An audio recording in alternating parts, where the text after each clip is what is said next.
Shabbat Shalom, amados irmãos. Queridos, 39ª porção da Santa Instrução do Eterno, 39ª porção Parashá Hukat,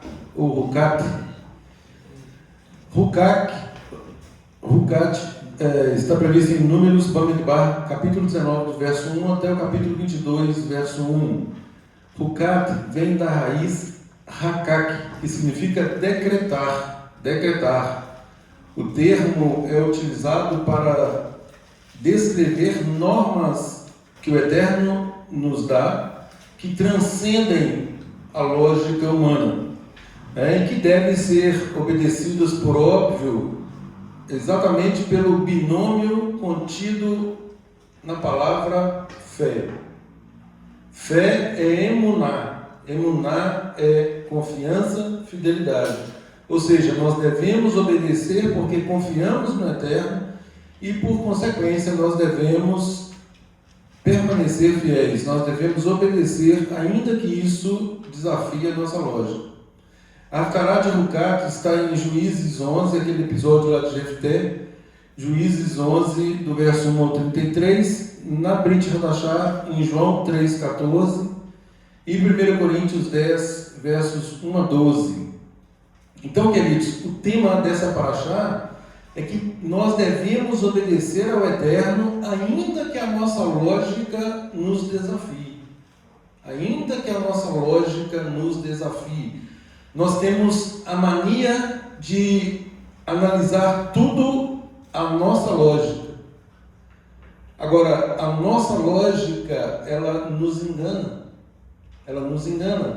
O único padrão absoluto pelo qual nós devemos ser guiados é a Santa Torá, as santas instruções do Eterno. Estas sim são imutáveis, porque o legislador, aquele que proferiu essas normas, é absolutamente santo, inerrante, imutável, estável. A palavra diz que nele não há sombra nem variação de mudança. E é exatamente esta constância, esta inerrância, esta estabilidade é que nos dá segurança. É o que sempre falamos, precisamos de segurança jurídica. Segurança jurídica do Eterno. As normas do Eterno nos dão plena segurança jurídica, exatamente porque não comportam desafios e nem lógica humana. Ela, por si só, ela é auto-interpretável. A própria Torá se interpreta a si mesma. E um princípio jamais fere outro princípio. Então, partindo dessas premissas, Parashá Hukat, começa o capítulo 19, verso 1, diz assim: Disse mais Adonai a Moshe e a Arão, este é um decreto da Torá, que Adonai ordenou, um decreto, dizendo: Diz aos filhos de Israel que vos tragam uma novilha vermelha, perfeita, sem defeito, que não tenha ainda levado jugo. Entregá-la eis a Eleazar, o sacerdote, este a tirará para fora do arraial. Gente, vejam aqui as peculiaridades. Olha aqui, peculiaridades. Uma novilha perfeita, sem defeito, que não tenha ainda levado jugo. O sacerdote a tirará para fora do arraial, e ela será imolada diante dele. Eleazar, o sacerdote, tomará do sangue com o dedo, e dele aspergirá para a frente da tenda da congregação 7 vezes. Queridos, qual é o propósito da novilha vermelha, dessa água purificadora? Nós veremos isso aqui na porção de hoje. Na sequência, no capítulo 20, nós temos a morte de Miriam. Nós temos o famoso episódio onde o Moshe, ao ouvir uma ordem clara do Eterno, fale a rocha, no momento de ira, no momento de pessoalidade muito veemente ali junto a Israel, ele fere a rocha. E por causa desta conduta, por causa desta pequena, aos nossos olhos, desobediência. Ele é punido com a proibição de entrar na terra prometida. Aquilo que eu sempre digo, nós, na visão humanista, quando nós olhamos para isso, olhamos para a vida de Moisés, para a dedicação de Moisés, nós somos tentados a pensar que o Eterno foi injusto com Moisés. Todavia, queridos, é porque nós não estamos acostumados com os atributos do Eterno. Num país, falando aí de Brasil, vivendo em um país onde se relativiza tudo, onde a lei da vantagem é que conta, onde o antropocentrismo, ou seja, o culto a si mesmo, é manifestamente estimulado no dia a dia, nós tendemos a pensar desta forma, olvidando, esquecendo dos atributos absolutos do Eterno, atributos absolutos, sobretudo o da justiça, da retidão e da santidade. O Eterno não muda. A palavra é clara: seca-se a erva e murcha-se a sua flor, mas a palavra do Eterno permanece para sempre, para sempre. Então, queridos, nós temos aqui mais um momento de transição extremamente importante na caminhada do nosso povo. Uma geração que saiu do Egito, agora ela está o quê? Desaparecendo. Tivemos aí o Eterno, por conta do episódio dos espias, o Eterno decretou que toda aquela geração morreria. Então, agora nós temos a morte de Miriam nessa porção, a morte de Arão. Moshe recebe a sentença que não vai entrar na terra prometida, e a jornada, enfim, chega ao seu desfecho, ou aproxima-se do seu desfecho. Nós teremos aí mais uma porção para frente. Então, queridos, essa porção, Rucat, ela não trata apenas de normas, ela trata de um amadurecimento espiritual do nosso povo, de um povo que precisa aprender que nem tudo será compreendido antes de ser obedecido. Repito, nem tudo é compreendido antes de ser obedecido. E aí, mais uma vez, nós evocamos o voto que o nosso povo fez diante do Eterno no Monte Sinai. Qual seja? Faremos e ouviremos. Faremos e ouviremos. Faremos primeiro, para depois ouvirmos. Só que isso, gente, com o perdão da expressão, isso foi só da boca para fora. Isso não foi algo pensado do fundo do coração, do fundo de alguém que efetivamente queria um relacionamento com o Eterno.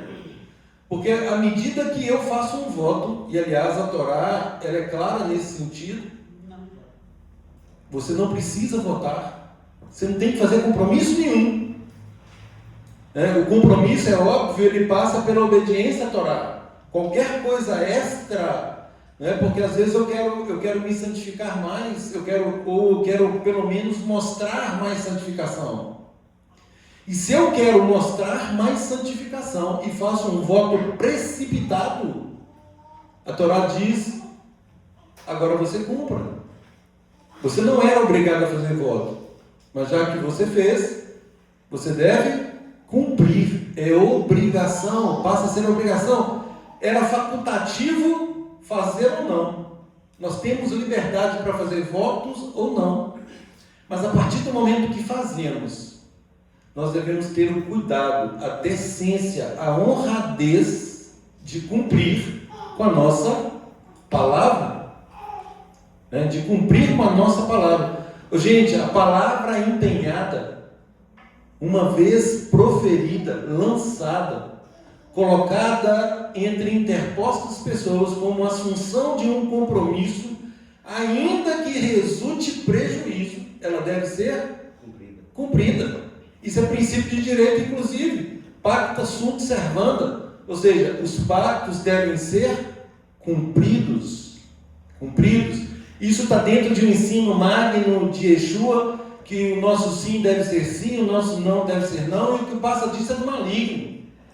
O que passa disso é do maligno. Essa inconstância não é típica de um servo do Eterno. Por quê? Porque as coisas do Eterno, o reino que o Eterno nos apresenta mediante Yeshua, é um reino de ordem, é um reino de lógica, é um reino onde Ele reina e nós somos seus súditos.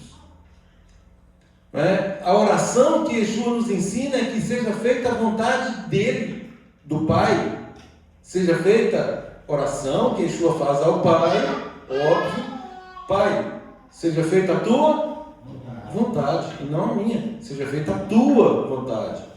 Como é no céu, que seja também aqui na terra. Agora, nós enviesamos essa oração. A oração é que nós queremos fazer com que o que nós fazemos aqui seja modificado no céu. Então, queridos, precisamos honrar com a nossa palavra. Precisamos continuar fiéis ao Eterno. Fidelidade é a palavra de ordem. Fidelidade é a palavra de ordem. No mundo eivado, viciado, por falta de compromisso, onde a maioria é infiel, nós somos chamados a, compondo este novo reino, ou restaurando o reino outrora instituído, nós devemos agir em plena fidelidade, sermos fiéis em todas as nossas relações, começando obviamente pelo Eterno. Então devemos obedecer antes mesmo de compreender. Isso não significa, ao contrário do que muitos pensam, não significa uma fé, uma emuná cega. Nada disso. O Eterno é um ser racional e nos fez com a mesma essência. Nós somos racionais, nós pensamos, e à medida que nós pensamos, que nós compreendemos os atributos do Eterno, soberania, santidade, onipresença, onisciência, onipotência, nós passamos a compreender também os seus propósitos. E aí nós não podemos questionar. Zot Hukat HaTorah. Este é o estatuto, decreto da Torá. Não diz, no original não diz que esta é uma lei da Torá. Diz que é um estatuto da Torá. Por quê? Exatamente porque resume toda a relação do homem com o Eterno. Ou seja, mais uma vez, nem tudo será compreendido. Aqui, nem tudo será compreendido, mas tudo deve ser obedecido. Queridos, como sabemos, só para recapitular, existem diferentes categorias de mandamentos na Torá. Há os mandamentos chamados de Mishpatim.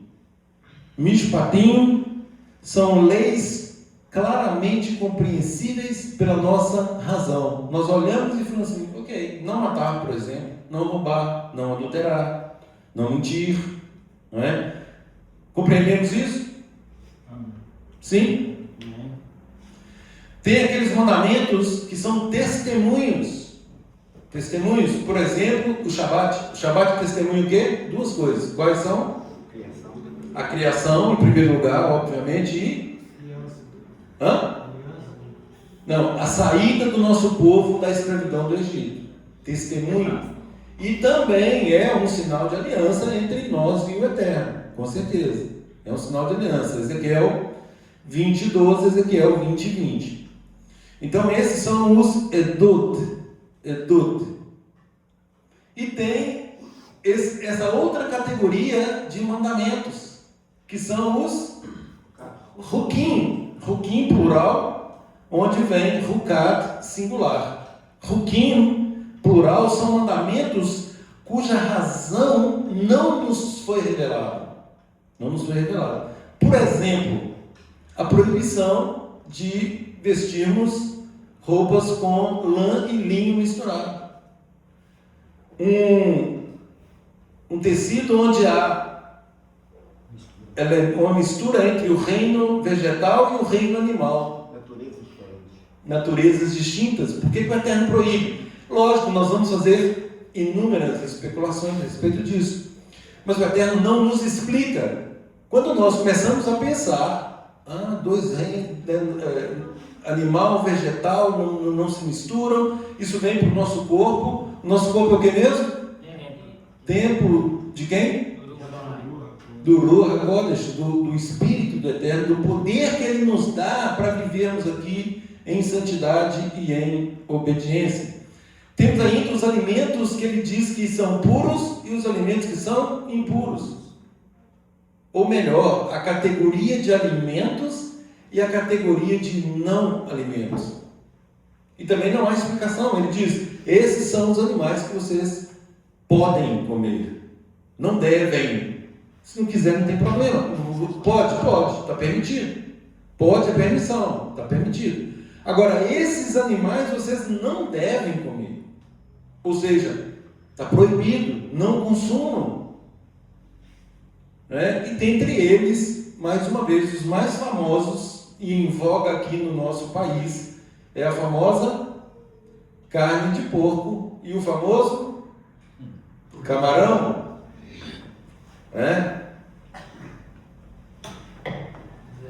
A Torá não explica. E o outro mandamento que está na categoria de Rukim é a novilha vermelha, que aparece exatamente na porção de hoje, Rukat. Decreto, é um decreto. Qual é a explicação lógica? Não tem. Agora, estudaremos alguns princípios que com certeza vai nos estimular a pensar e a compreender a essência da vontade do Eterno, que é exatamente o que nós devemos fazer. A primeira coisa é, independentemente, eu vou obedecer, eu obedeço primeiro, faremos, eu faço. O Eterno falou, estou dentro, eu faço. Faremos e depois eu ouço, depois eu pesquiso, depois eu busco, depois eu oro, depois eu faço fotos, eu faço o que eu quiser fazer, mas eu vou obedecer primeiro. Então, queridos, essa porção nos ensina que a fidelidade, ela não depende de entendimento pleno, completo. Não precisa. Volto a dizer, isso não significa que nós vamos ficar à deriva. Muito pelo contrário, isso vai nos estimular a escrutar, a investigar, a buscar a intimidade do Eterno, para que reconheçamos os seus atributos, sobretudo da santidade e da soberania. E a palavra também é clara, a intimidade do Eterno, ela é para quem? Para aqueles que o buscam. Para aqueles que o buscam. Tem que buscar, gente. Não pense que vai cair de graça. Tem gente que está no reino achando que tudo virá de graça, contrariando um princípio que Yeshua nos deixa.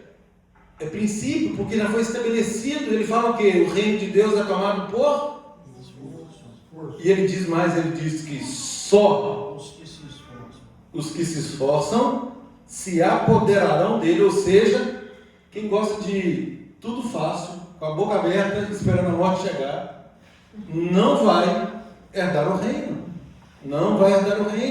Requer esforço da nossa parte. Por que requer esse esforço, gente? Porque a nossa natureza, ela luta para nos derrubar. Ela quer vencer a todo custo. O que nós herdamos do Éden é uma natureza literalmente caída.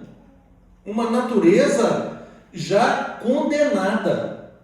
Todos estão condenados, a palavra diz, e é clara nesse sentido. Não há um justo, nenhum sequer. Todos se extraviaram, todos se fizeram o quê? Pecadores. Inúteis, pecadores. Ou seja, é aí que vem a maravilhosa graça do Eterno.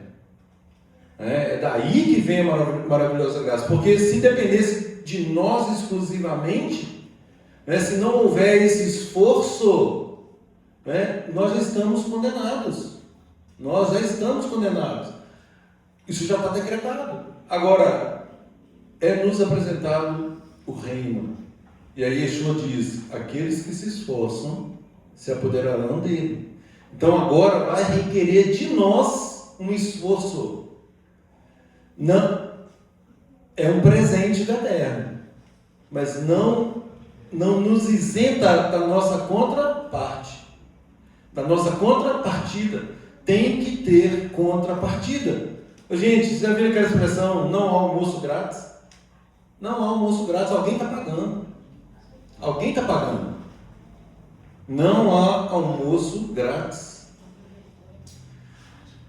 No reino tem um preço a ser pago. Ah, mas Yeshua já fez o sacrifício no madeiro.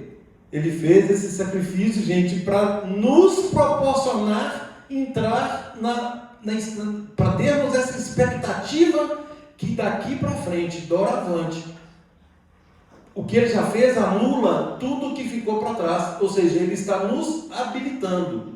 Yeshua está nos entregando uma carteira de habilitação. Está aqui, ó, você está habilitado. Toma. Agora você vai dirigir infringindo todas as normas de trânsito. Pode fazer o que você quiser, porque você já está habilitado. Entre na contramão, avance o sinal, exceda a velocidade. É assim? Não. Óbvio que não. Então nós recebemos uma habilitação por causa do sacrifício dele. Ou seja, ele zera a nossa conta. E aí ele diz o quê? Vai não peques mais. Vai não peques mais. Então a partir daí, agora ele zera e nos orienta a seguirmos fazendo a nossa vontade. Fazendo a vontade do Pai. Fazendo a vontade do Eterno. Então, queridos, um dos maiores princípios, ou uma das maiores comprovações de que somos maduros, pessoas maduras, é que nós efetivamente servimos mesmo quando não entendemos. Eu já dei exemplo aqui, eu já fui contrariado na minha vontade várias vezes. E eu comigo mesmo falei assim, eu não quero fazer, Senhor, eu não quero fazer. Mas a palavra para mim era, obedeça, faça. E aí isso aqui sou eu, tá, gente? É a minha natureza. O que é que eu dizia? Senhor, eu não quero. Eu vou obedecer, mas eu não estou querendo não. E aí, gente, eu fiz, umas 2 ou 3 situações que eu passei na minha vida, que eu cheguei a esse ponto. A minha oração com a Eterna era essa: Senhor, eu não estou compreendendo, mas eu vou obedecer. E logo a seguir, como a palavra diz que a vontade dele é boa, perfeita e agradável, eu pude sentir a brisa sobre mim, que aquilo que eu fiz, ainda que contrariado, se traduziu, se transformou em bênção absoluta para mim. E assim tem que ser no nosso dia a dia. Por quê? Porque há um princípio de confiarmos. Gente, reparem, tudo se baseia na confiança. Confiança é o eixo pelo qual as relações, tanto humanas quanto nossa para com o Eterno, elas são regidas. A confiança é a base. Sem confiança não tem jeito. Uma sociedade sem confiança vai para frente? Um casamento sem confiança vai para frente? Não vai. Uma amizade sem confiança vai para frente? Uma congregação sem confiança prevalece? Não tem jeito, gente. O nosso relacionamento com o Eterno sem confiança, ou seja, é o requisito principal, confiança. Agora, não é uma confiança abstrata, é uma confiança concreta, que se traduz num ato. Aí vem o segundo binômio. A confiança deve resultar em um ato de fidelidade. Óbvio. Se eu confio, eu apresento um ato que comprove que eu sou fiel. Eu sirvo ao Eterno porque eu confio nele, e aí eu vou lhe ser fiel. Queridos, a novilha vermelha, ela deveria, quais os requisitos dela? Deveria ser totalmente vermelha, sem defeito, e que não tivesse sido submetida a nenhum jugo.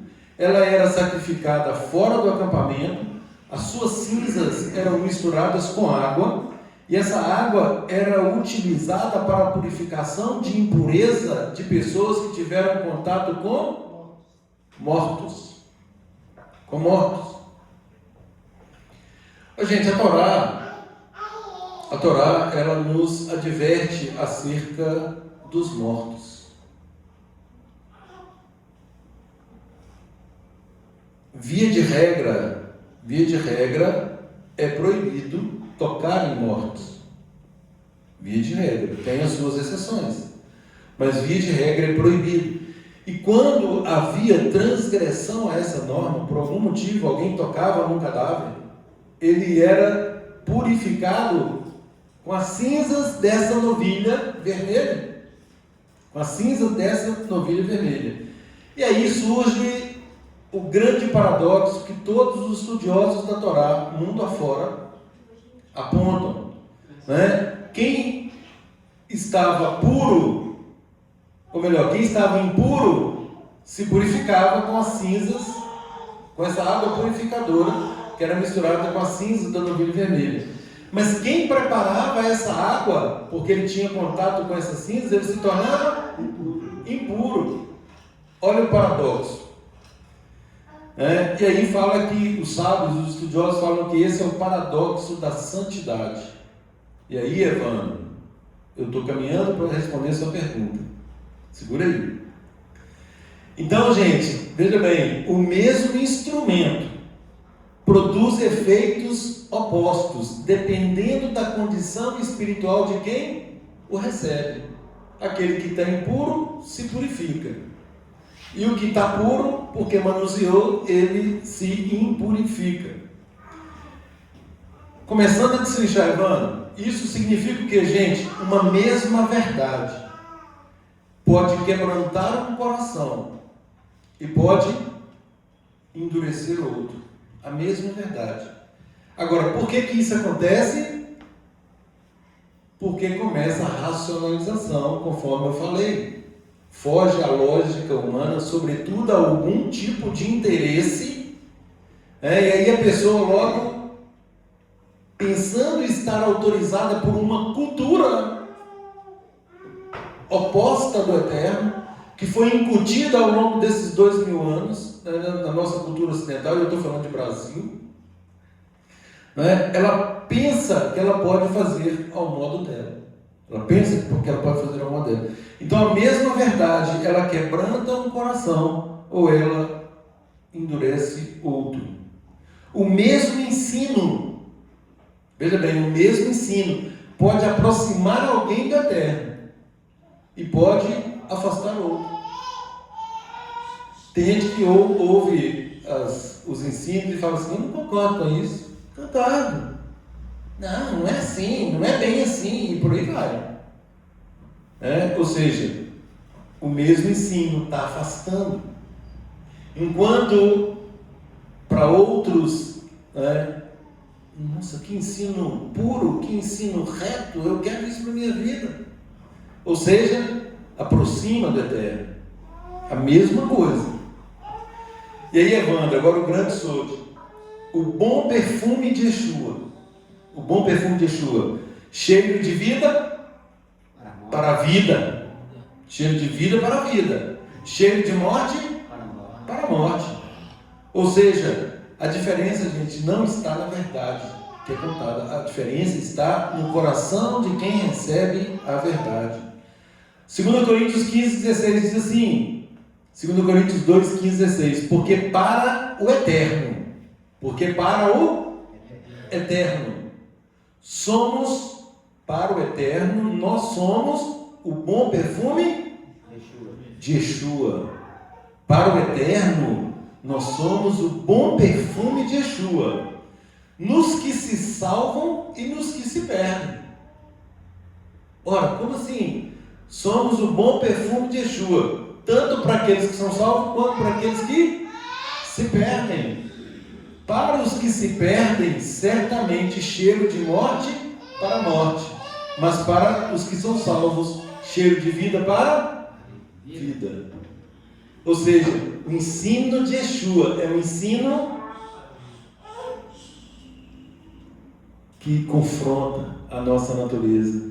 Ele nos confronta, ele nos chama e nos obriga a tomar uma decisão. O ensino de Yeshua não é outro ensino, gente, pelo amor da terra. O ensino de Yeshua é o ensino da Torá. O que Yeshua nos ensina é a Torá na sua plenitude, na sua essência máxima. Então não existe o ensino de Yeshua descontextualizado da Torá. Não é isso que eu estou dizendo. O ensino de Yeshua é a Torá límpida, plena, absoluta, reta. Uma Torá que certamente é uma trilha segura para nos levar ao Pai. Tanto é, gente, que quando um jovem rico pergunta para Yeshua, mestre, o que hei de fazer para herdar a vida eterna? O que Yeshua responde? Guarde os mandamentos. Torá pura. Torá pura. Mas por que Yeshua confronta ele então? Porque ele não estava guardando a Torá da forma pura. Na essência, faltava-lhe algo. Tanto é que ele fala, mas peraí, quais mandamentos? Yeshua cita alguns e fala assim, tudo isso eu tenho cumprido desde a minha meninice, mocidade, desde a minha juventude. Ora, Yeshua ali, gente, teve discernimento. Yeshua, com discernimento, falou assim, bom, então já que é assim, vendo suas coisas aí, Deus pobres, vem e me segue. Gente, esse não é um requisito absoluto para seguir a Yeshua, para estar no reino, não é um requisito absoluto, mas naquele caso específico, para alguém que declarou que ele cumpria todos os mandamentos, Yeshua lhe prova que aquilo não era uma verdade absoluta. Bom, vamos ver se é verdade, deixa eu fazer um teste. E aí ele sucumbe ao teste. A palavra diz que ele saiu triste. Saiu muito triste. Por quê? Porque ele era muito rico, ele detinha muitas propriedades. Ou seja, onde que estava o amor dele? No dinheiro, nas coisas que ele possuía. Eu sempre penso nisso, e falo assim, gente, se ele tivesse falado assim, ok, eu vou fazer isso agora, Yeshua ia dizer assim, o quê? Vem cá, deixa eu te explicar como que, deixa eu te falar outros princípios. Mas é claro que o coração dele já manifestava onde estava o seu real tesouro. Nós temos o exemplo de Zaqueu, lá na frente. Zaqueu, quando ele tem um encontro com Yeshua, ele foi claro, se é condicionante, gente. Ele diz, se defraudei alguém, eu vou restituir. A Torá manda restituir com 20% de acréscimo. Ele ia restituir com quanto? 400% a mais. Agora, muitos falam que ele fazia isso. Não é isso que o texto diz. Ele diz: se eu defraudei alguém, eu quero restituir. Eu vou restituir 4 vezes mais. Ou seja, o contrário do jovem rico, ou ao contrário do jovem rico, ele mostra que ele não tinha nenhum apego a essas coisas. Tanto é que ele fala: já vou dar metade do que eu tenho para os pobres. E se eu defraudei alguém, eu vou restituir 4 vezes mais. Ou seja, nenhum apego. Era muito rico, mas nenhum apego. O coração dele não estava nessas coisas. E quando o nosso coração, gente, não está no reino, nós inventamos desculpas para não obedecer da forma que o Eterno está requerendo de nós. E não há crescimento no reino sem comprometimento, sem o requisito da confiança e sem que essa confiança resulte em atos de fidelidade. Então, queridos, essa passagem que foi lida de 2 Coríntios, o bom perfume de Yeshua, ela é o mesmo paradoxo de Pará do Mar, da novilha vermelha. Da novilha vermelha. O impuro torna-se puro, e o sacerdote que realiza o ritual torna-se impuro. Uns são purificados, os outros são contaminados, a mesma coisa. O instrumento é o mesmo, o efeito, não, ele já é diferente. E aqui, gente, nesse verso, Shaul está utilizando o mesmo princípio. E aí é que eu fico pensando, eu assim, como alguém que lê a Brit Hadashah, vulgo o Novo Testamento, e não conhece a Torá, e não quer conhecer a Torá, e diz que não precisa ler a Torá, como compreender esse princípio? O bom perfume de Yeshua, isso aqui é um midrash da Parashá Hukat. Ele está aqui interpretando e aplicando a Parashá Hukat no meio do seu povo, no meio do nosso povo, no meio dos judeus, dos israelitas. Yeshua é o mesmo para todos. A mensagem de Yeshua é a mesma. Reconciliem-se com o Pai. Essa é a mensagem de Yeshua. Reconciliem-se com o Pai.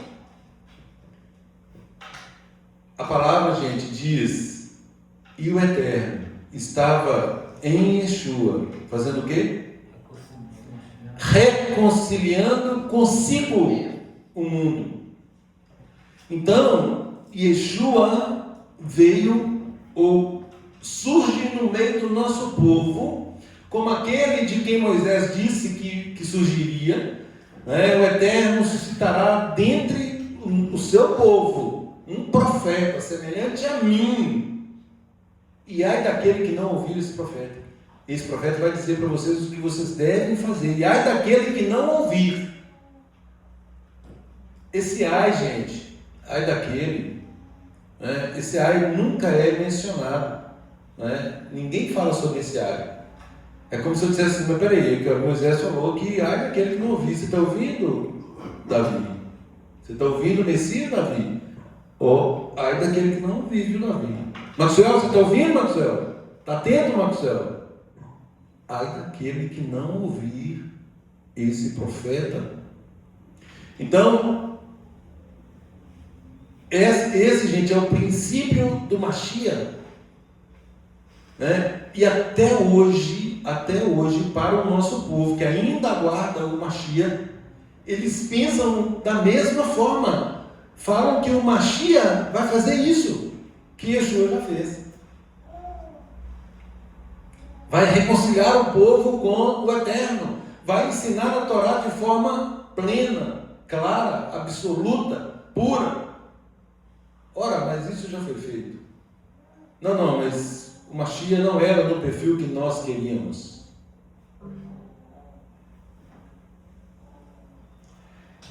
Queridos, aí é que está. Yeshua é o mesmo, tanto para nós quanto para o nosso povo de Israel, aqueles que se intitulam num segmento mais ortodoxo. A mensagem é a mesma, o Mashiach é o mesmo, mas os efeitos são diferentes. Os efeitos são diferentes. Para alguns, a mensagem de Yeshua é se reconciliar-se com o Pai, fazer a vontade do Pai, negar a si mesmo para fazer a vontade do Pai, porque não tem como fazer a vontade do Pai em conflito com a nossa vontade. A nossa vontade aponta diametralmente oposta à vontade do Pai. É impossível. Yeshua só está nos dando um princípio de dinâmica, um princípio de física, né? Forças opostas. Então, para alguns, vai produzir o quê? Arrependimento. Para alguns, vai produzir arrependimento. Techuvá, retorno. Arrependimento. A pregação de Kefas, de Pedro: arrependei-vos, arrependei-vos. O que faremos, irmãos? Arrependam-se, arrependam-se. Para alguns vai produzir arrependimento, vai produzir, por consequência, vida. E por consequência, o quê? Transformação. É impossível, gente, é impossível uma pessoa que passa pelo processo de Techuvá permanecer a mesma. É impossível. Impossível. Não existe isso. Não existe. Produz arrependimento, gera vida e gera vida transformada. O que eu era ontem, eu não sou mais. Aquilo que eu já falei aqui, né? Quem me conheceu ontem, ele não pode dizer que me conhece hoje. Ontem eu era pior do que hoje. Amanhã eu quero ser melhor do que hoje. Depois de amanhã eu quero ser melhor do que eu seria amanhã. E assim sucessivamente. Eu continuo crescendo. Nós precisamos continuar crescendo. Nós não podemos ficar estagnados. Shaul fala sobre isso. Atendam ao tempo decorrido. É um mesmismo altamente prejudicial. E isso, gente, é autossabotagem. Autossabotagem, ou seja, a nossa natureza, ela está conseguindo nos deixar estagnados, ela está nos destruindo. Por quê? Porque nós estamos na lei do mínimo esforço. Impede o novo nascimento. Impede o novo. Óbvio. Evandro, um nascimento requer esforço. Imagine um novo nascimento. Shaul fala sobre isso, né? Shaul fala que ele sofre as dores do parto. Ora, como que um homem pode sofrer dor de parto? É óbvio que é uma linguagem metafórica, né, para dizer que ele estava fazendo de tudo, ele estava se doando, se desgastando, abrindo as suas entranhas para que o modelo Yeshua fosse formado em cada um daqueles que estavam ouvindo a mensagem. Olha que coisa linda, gente. Olha que coisa linda. E quando nós não compreendemos isso, nós subvalorizamos, nós desprezamos o reino. E é aí que mora o perigo. É aí que mora o perigo. Por quê? Porque nessa cultura marxista em que vivemos, é uma conduta natural, antropocêntrica, não teocêntrica. A vontade humana, ela continua imperando. E é exatamente isso que vai fazer a diferença entre os que serão salvos e os que se perdem. Para uns cheiro de vida para a vida, outros cheiro de morte para a morte. É o mesmo paradoxo da Paraxá para Adonai. Então, para outros gera o quê? Endurecimento. Endurecimento, essa palavra é dura demais. Então, eu não concordo. Não concordo. Eu não concordo, eu não obedeço, eu não faço. Né? E aí, isso gera o quê? Rejeição, por consequência. Aí rejeita aquele famoso ditado, né? Você joga a água com o menino fora, né? A água que está no banheiro, o menino está lá dentro, joga tudo fora. Rejeição. E com a rejeição, gente, resulta em condenação. Condenação. Então, mais uma vez, o problema não está na mensagem, o problema está no coração. na condição do nosso coração. A mesma água, resultados diferentes. O mesmo perfume, resultados diferentes. Vida para o perfume de Yeshua aqui, vida para quem se rende, para quem se coloca como servo, né? Mas juízo para quem rejeita. O padrão é o mesmo, é idêntico. Gente, sem forçar nenhuma alegoria, sem forçar nada, presta atenção numa coisa aqui, num detalhe.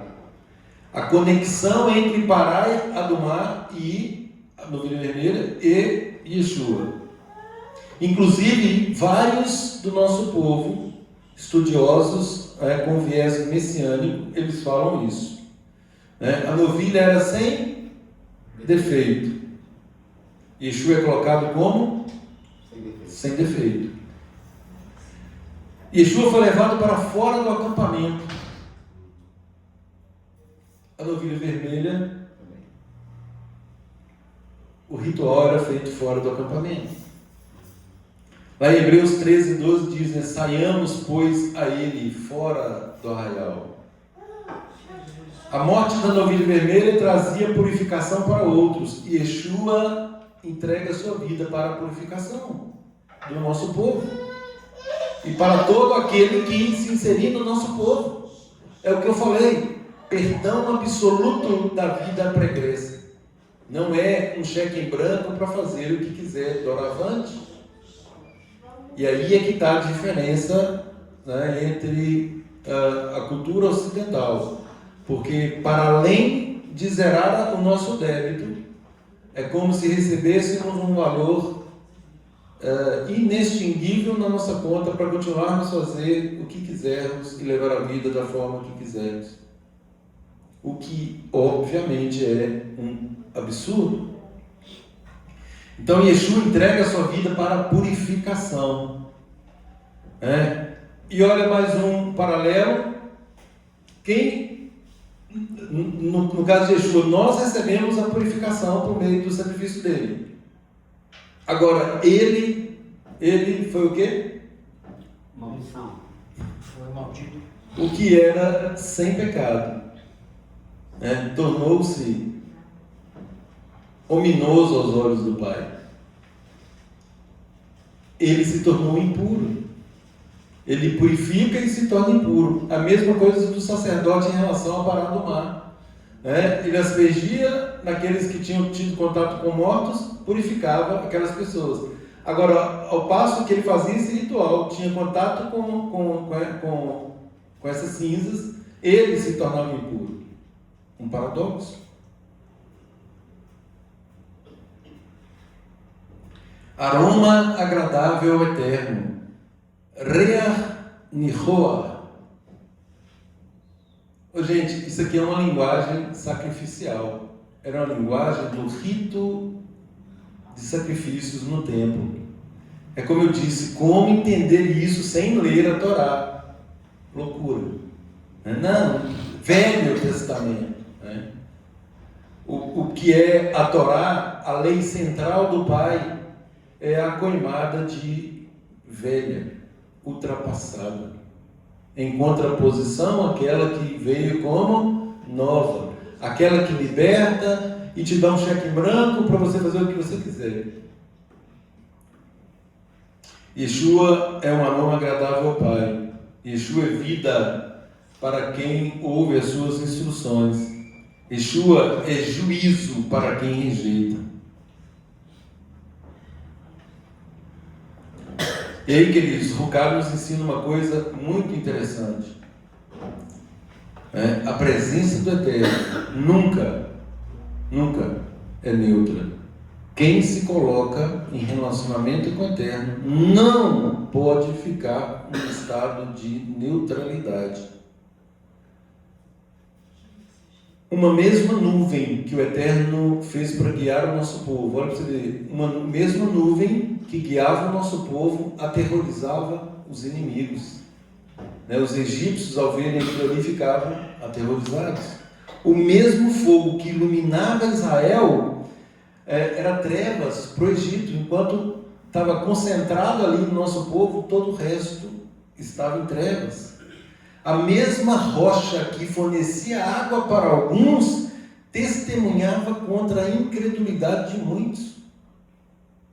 Vejam que é a mesma coisa, produzindo resultados diferentes. Aquele famoso exemplo, né? Esse copo está cheio ou está vazio?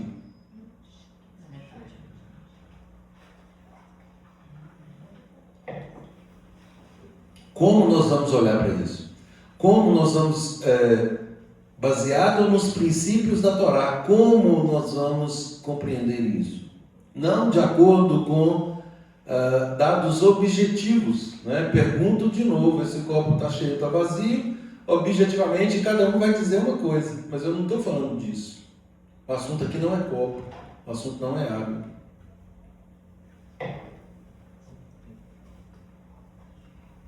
E aí, queridos, nós temos mais um detalhe na Parashá Ruká, que é a serpente de bronze, né? A mesma serpente de bronze que curavam aqueles que olhavam com emuná. Fazia o que por aqueles que se recusavam a olhar? Hã? Deixaram morrer. Ué, nada, exatamente, não tem efeito, né? Se a pessoa não obedece, qual que é o efeito? A ordem foi para olhar para a serpente e ser curado. Se a pessoa não quer olhar para a serpente, nesse caso aqui, né, gente? Nesse caso, isso aqui é uma metáfora, né? Inclusive, metaforicamente, a Yeshua é citado lá em João na Haftará, né? Que Yeshua também, assim como a serpente foi levantada, importava que o Filho do Homem fosse levantado para todo aquele que nele crê, não pereça, mas tenha a vida eterna. Crer, gente, no sentido de emuná, confiança, fidelidade. O mesmo Messias salva os que se submetem, mas torna-se pedra de tropeço para os rebeldes. Gente, rebelde é todo aquele que se recusa a obedecer, é simples assim, esse é o conceito. Aí isso se enquadra em rebelde? Rebelde é todo aquele que se recusa a obedecer. É mandamento? É mandamento. Se está se recusando a obedecer, é rebelde. Agora, se não é mandamento, se é outra coisa, se nós temos alguma discricionariedade, aí é outra história. Mas mandamento é mandamento e não se discute. Obedecemos.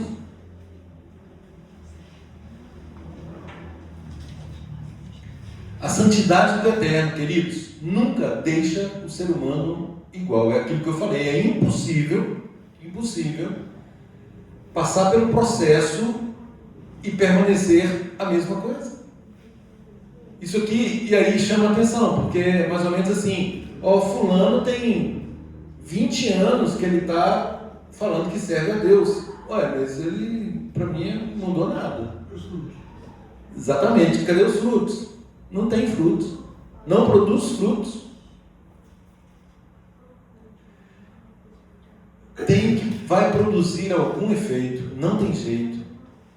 Não, é impossível não produzir efeito. Para quem se aproxima de forma sincera para com o Eterno, terá uma nova vida. Ele é chamado a um novo nascimento. O Eterno vai capacitá-lo a crescer cada vez mais, e aí cumprindo o que diz lá em Salmo, a vereda, o caminho do justo é como a luz da aurora, vai brilhando mais e mais até ser dia perfeito, ou seja, atenda ao tempo decorrido. Agora, para quem resiste, isso vai revelar morte. A pessoa vai morrendo, ela está morta, é uma morta viva. Ela está por aí, procurando coisas, Marcelo? Procurando coisas, já volta para o Egito. Não, ela estava com saudade lá de trabalhar no Shabat, por aí afora, e acabou. Vamos comer, podemos comer de tudo e por aí vai.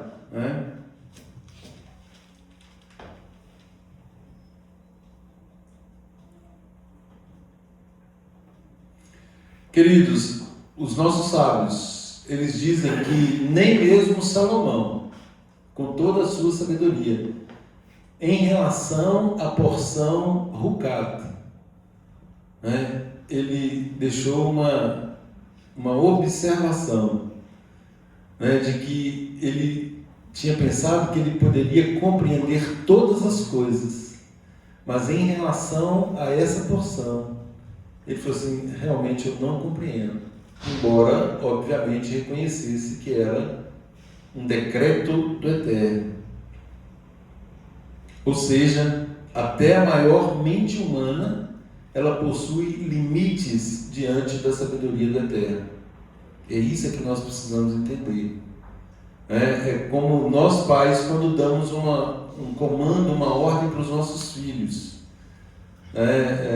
Pela experiência que temos, nós já sabemos o resultado do que o filho está querendo. Então a ordem contraria a vontade dele, mas nós não podemos abrir mão porque nós já sabemos. A sabedoria está com o pai, sobretudo quando o pai tem temor do Eterno. Então, queridos, mais uma vez, nós demonstramos maturidade espiritual, não quando nós queremos entender tudo. Não é conhecimento, mais uma vez, não é conhecimento. Mas quando nós temos uma disposição contínua de obedecer, ainda que não entendamos. É aquilo que eu falei, é o resgate do faremos e ouviremos. Queridos, no capítulo 20, mudando agora, nós temos a morte de Miriam. E aí não havia água, os estudiosos aí vão relacionando os eventos. Fala que a água acompanhava Israel por causa de Miriam. E aí, gente, me fez pensar umas coisas aqui na hora que eu estava estudando essa paraxá, sobretudo aí a morte de Miriam. E aí, quando fala isso, eu falo assim: mas como assim? Por mérito de Miriam tinha água e depois que Miriam morre já não tem mais água? Aí eu estava pensando, gente, do nosso legado, o que nós estamos deixando. Vocês já perceberam que quando alguém morre, alguém que tem uma presença marcante, sobretudo com relação às coisas do reino, como que fica um buraco? Fica um buraco. Maria Lúcia fala do pai dela, por exemplo, que o meu sogro, tudo que ele falava era de acordo com ele falava, citava a palavra.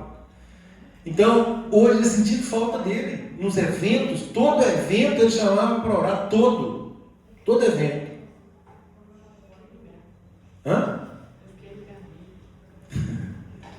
Maria Lúcia agora está substituindo ele, é verdade. Não deixa passar uma.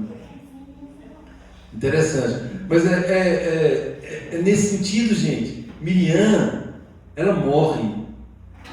O relacionamento dela, aquilo que ela conquistou como legado diante do Eterno, de fato, aquilo deixa de existir. É exatamente para que nós percebamos o que estamos fazendo, qual é o nosso legado, o que vamos deixar. Vai ser só uma ausência física? E o resultado material dessa ausência? Quando um justo morre, gente, fica de fato essa lacuna. Faticamente nós percebemos mudanças no mundo material. E aí os sábios dizem que muitas bênçãos são mantidas por pessoas que quase ninguém percebe. Quase ninguém percebe. E quando estamos lidando, gente, com coisas espirituais, nós percebemos isso. Quanto mais espirituais nós nos colocarmos, nós buscarmos esse relacionamento mais intenso com o Eterno, nós vamos perceber essas bênçãos no nosso entorno. Então, isso não é aquela coisa assim, é mérito meu. Não é uma vocação para si de algo que o Eterno está fazendo, mas é em decorrência da vida que cada um de nós está levando. Qual será o nosso legado? Sobre essa palavra, qual será o nosso legado, eu lembrei de Apocalipse Apocalipse 13, capítulo 14, verso 13, fala assim: então ouvi uma voz do céu dizendo: escreve, bem-aventurados os mortos que desde agora morrem no Senhor. Sim, diz o Espírito, para que descansem das suas fadigas, pois as suas obras os acompanham. Olha aí. É como se ela tivesse levado, né? Agora, por que levou? É porque o povo não valorizou, o povo não reconheceu. Não houve alguém que se equiparasse a Miriam. Olha aí. E acredito também que no dia final, né, as obras estão lá conosco, e Deus vai avaliar, estará conosco, nossas obras estarão lá conosco. Gente, olhos espirituais, visão espiritual, é isso que nós precisamos, é isso que nós temos que buscar, largar picuinhas de lado, né, e olhar para o que realmente tem importância. Todos nós, como seres humanos, nós somos falhos. Eu quero agradar, mas eu não consigo agradar.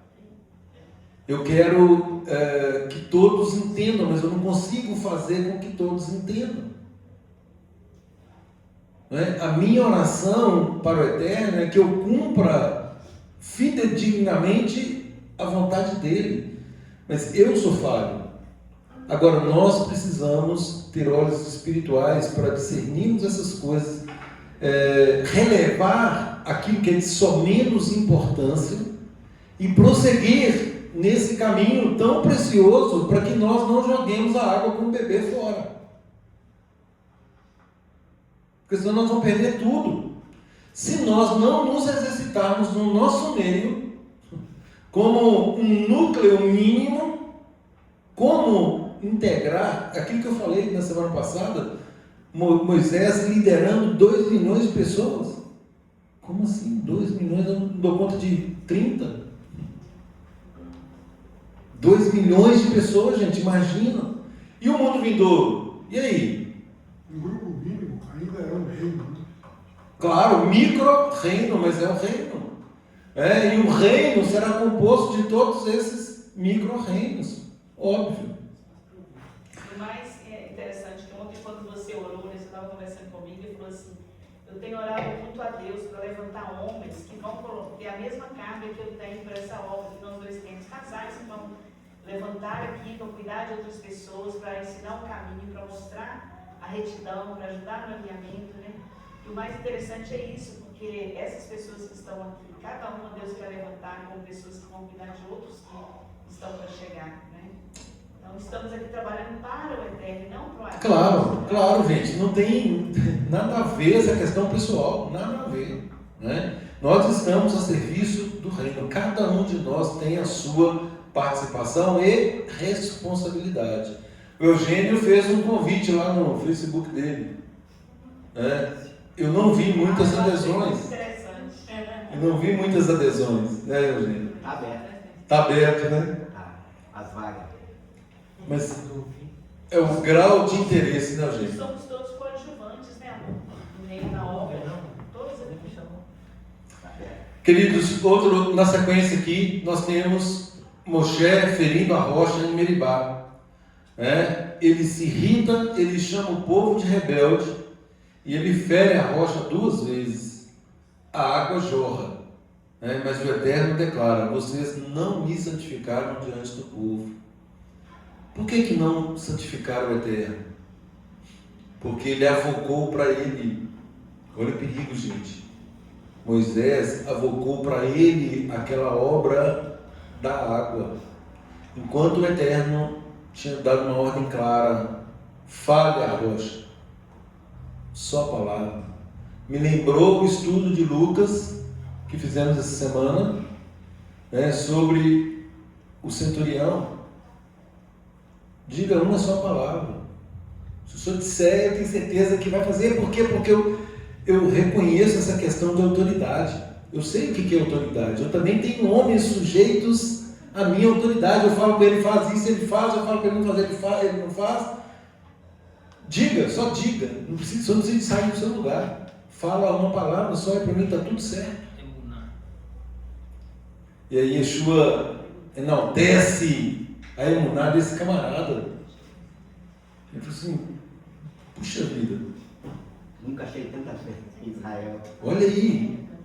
Tal qual aquela mulher lá que fala que estava comendo a migalha, né, se comparando a um cachorrinho. Senhor, mas os cachorrinhos, eles comem das migalhas que caem na mesa dos seus donos. Outra coisa que chama a atenção de Yeshua, fidelidade, confiança plena, absoluta, num grau de ação fidedigna. Não, pô, só fala aí, dá uma palavra, isso der, está tudo certo. Gente, olha que coisa maravilhosa.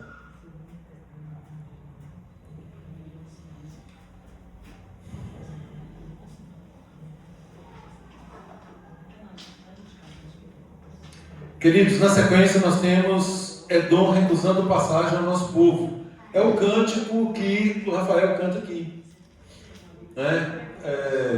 Que o Eterno concede vitória aí. Logo na sequência, sobre Sion, rei de Esbom, Og, rei de Bassã.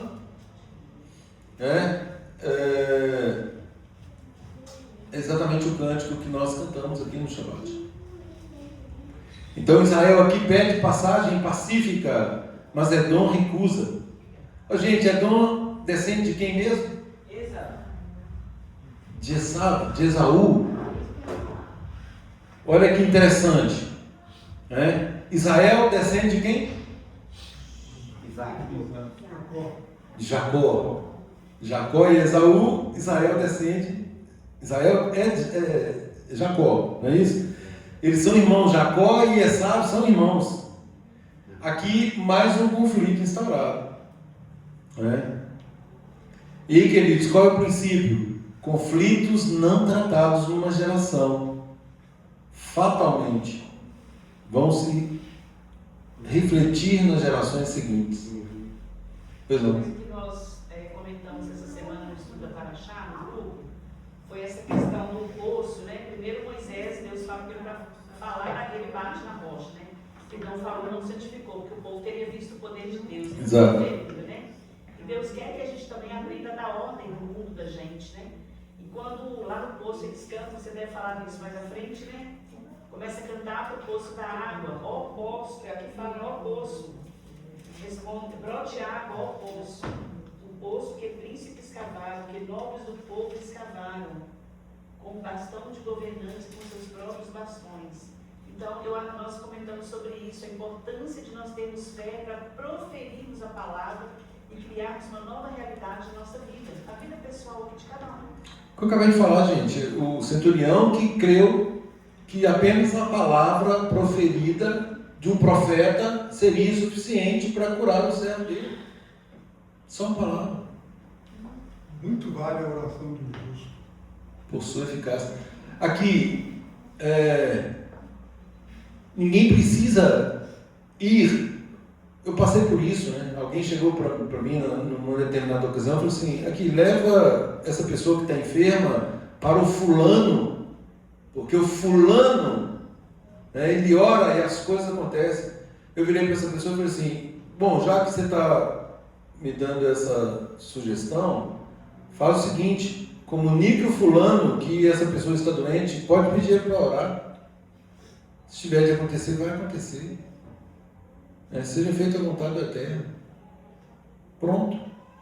Então não é a pessoa. Tem gente que sai daqui para ir não sei onde, porque a pessoa diz que tem o dom de cura. Oração poderosa. Oração poderosa. Não é disso que a palavra trata. Não é disso que a palavra trata.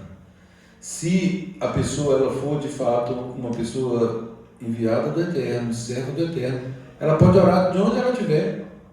É exatamente esse episódio. A palavra tem poder. Nós sabemos que o Eterno criou tudo pela palavra. Isso é inquestionável.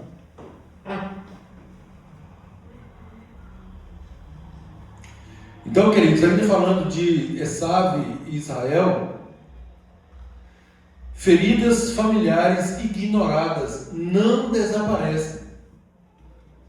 Problemas de uma geração, elas seguem para a geração seguinte. Problemas de uma geração não resolvidos, não solucionados à luz da palavra, seguem para a geração seguinte. E muitas vezes elas vêm pior do que antes.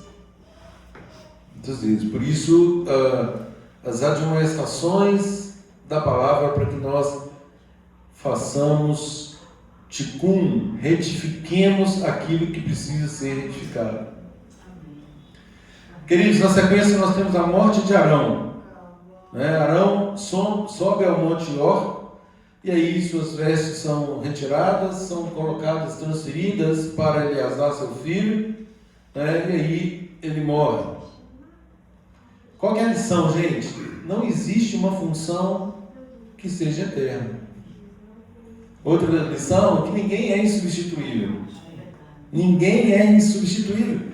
Mas é Moisés, mas é Arão. Bom, e aí? Acabou o tempo.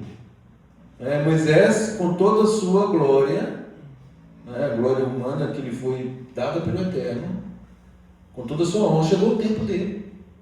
E aí agora, é o que eu falei, deixando de lado o nosso julgamento ocidental, não lhe foi permitido entrar na terra prometida, porque ele desobedeceu o Eterno. Nossa, mas ele desobedeceu uma vez e já foi punido. Tudo tem consequência. Tudo tem consequência. Pois não, haja quantas pessoas houverem na Terra, o processo é sempre individual e progressivo. As famílias vão ser ordenadas e passando para os filhos. Assim chegou até hoje a palavra. Claro, exatamente. É individual. A obra, gente, ela é eterna, instituída lá no princípio, e agora ela está sendo restaurada para cumprir o propósito do Eterno. Não é para cumprir nenhum propósito humano. Humanamente falando, ou se seguirmos um viés humano, estamos fadados ao fracasso, ao insucesso. Agora, nunca, jamais, seguindo as ordens do Eterno, nós seremos decepcionados. Nunca, jamais. E aí, queridos, os princípios são, precisamos daqueles homens que Yeshua diz que estão num campo branco. Sucessores.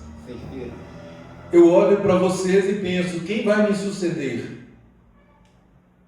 Espero que seja daqui muito tempo. Mas quem vai me suceder? Então deixa eu ouvir, fala que é ele. Que ele seja capacitado. Que ele seja capacitado para isso. Mas essa é a visão, gente, porque tem que... Sucessão. Não dependentes. Não estou querendo formar ninguém dependente humano. Mas sucessor.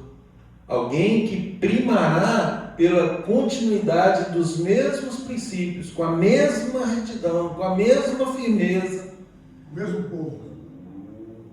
Para o mesmo povo, com o mesmo objetivo: retificar, apresentar um povo aprovado, conforme a palavra diz, sem mácula, nem ruga, nem coisa semelhante.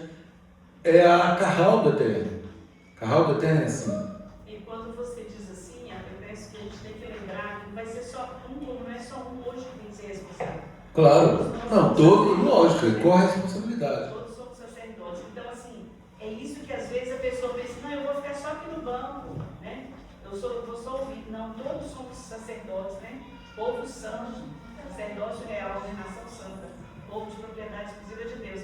Por quê? Aí fala assim, o fulano vai substituir. Então nem vou. Não, é um grupo, para carregar, para fazer várias coisas do trabalho. Para ficarem todos os homens aí animados a levarem a obra em destino. Bem, queridos, na sequência nós temos aí as serpentes, falando mais uma vez, o povo murmura novamente. Pensem, gente, pensem. Um povo que acompanhou tantas ações visíveis do Eterno. Agora está o povo de novo aqui murmurando. E aí as serpentes invadem o acampamento, muitos morrem. Né? E qual foi a solução que o Eterno concedeu? Faça uma serpente de bronze. E quem olhar para ela ia viver. A mesma coisa, gente, um símbolo de um problema, estava morrendo pela mordidura da serpente. Agora, aquilo que causava mal, também agora vai, olha o paradoxo de novo, na mesma porção. E aí a gente vê... Torna-se instrumento de cura. Parece que Deus deixa até para a gente não ter medo da serpente, né? Que Ele é Deus, Ele faz o que Ele quer, a mesma Não brinque com isso.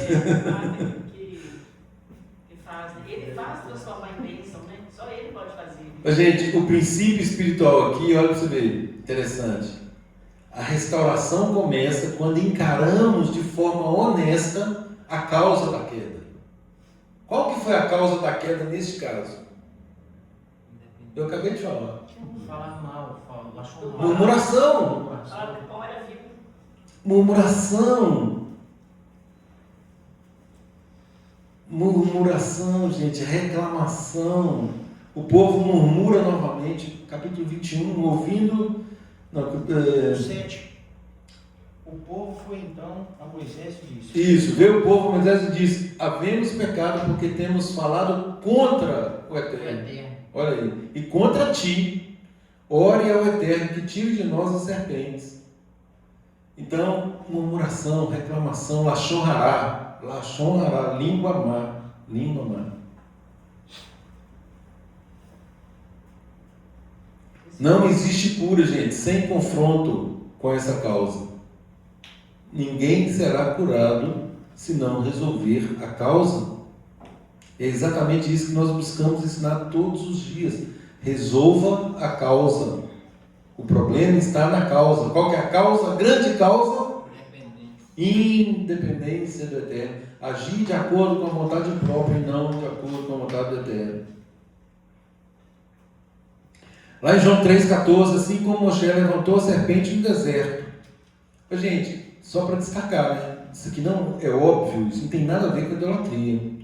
O povo não estava sendo salvo ali por uma imagem de uma serpente, não era isso. Era pela confiança na palavra do Eterno. Olha aí, Rucat mais uma vez. Confiança na palavra do Eterno. O Eterno diz: faça uma serpente, aquele que olhar será curado. Confiança. O Eterno falou que é assim, vamos fazer. A serpente simbolizava o arrependimento, assim como Yeshua. A confiança na palavra. Pois não? Me chamou muita atenção essa semana, como a gente está fazendo os desenhos de cada IA, a imagem fica gravada, né?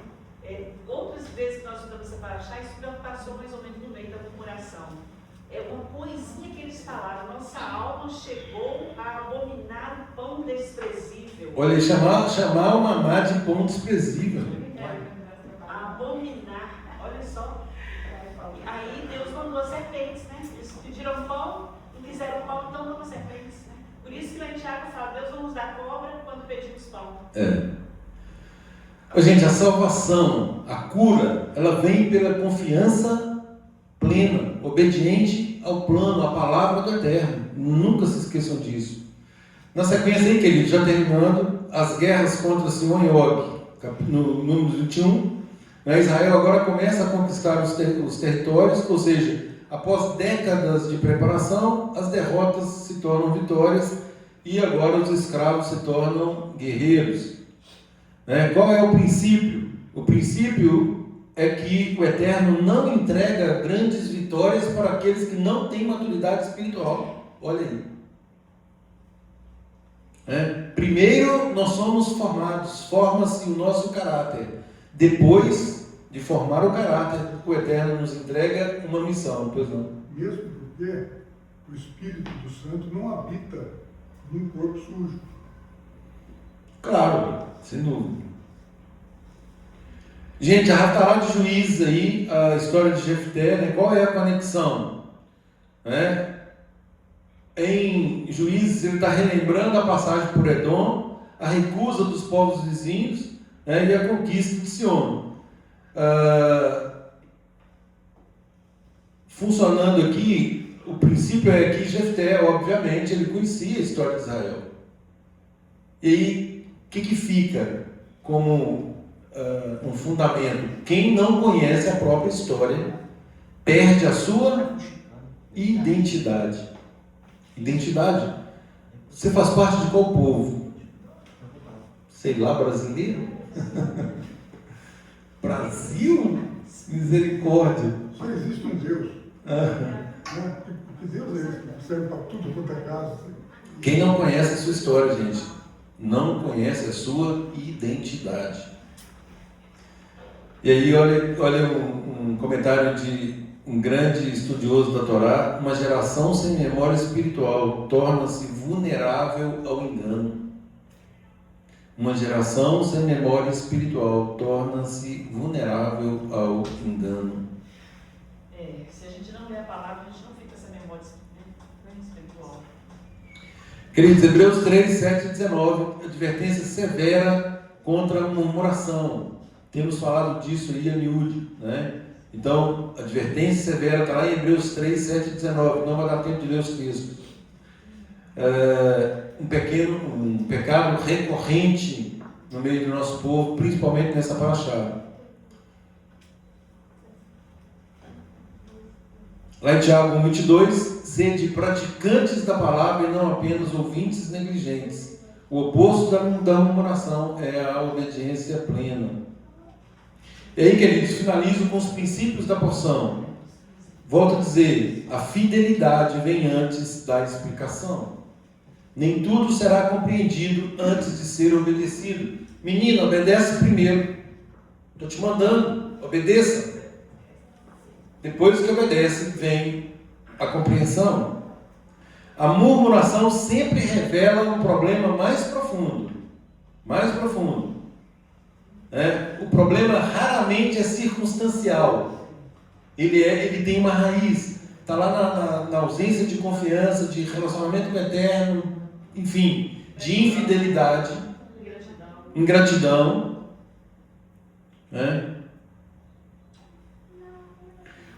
Outro princípio, gente, dessa porção: o Eterno frequentemente usa aquilo que nos confronta para nos curar. Princípio da porção. A cura começa quando nós encaramos e reconhecemos a nossa condição. Sem esse confronto, não há cura, não há libertação, não há transformação.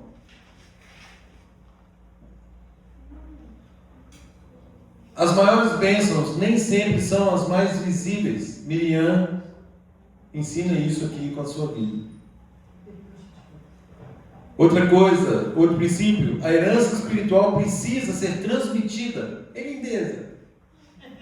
Aaron ensina isso. A maturidade espiritual, gente, é medida pela resposta diante do inexplicável. Pará do mar ensina isso. E aí, quais são os frutos, gente? Examine os frutos. Já estou finalizando. Eu obedeço apenas aquilo que consigo explicar racionalmente. Fiz essa pergunta aí para os homens essa semana. Como reajo quando o Eterno não responde às minhas orações imediatamente? Como eu tenho reagido? Eu tenho cultivado gratidão ou murmuração?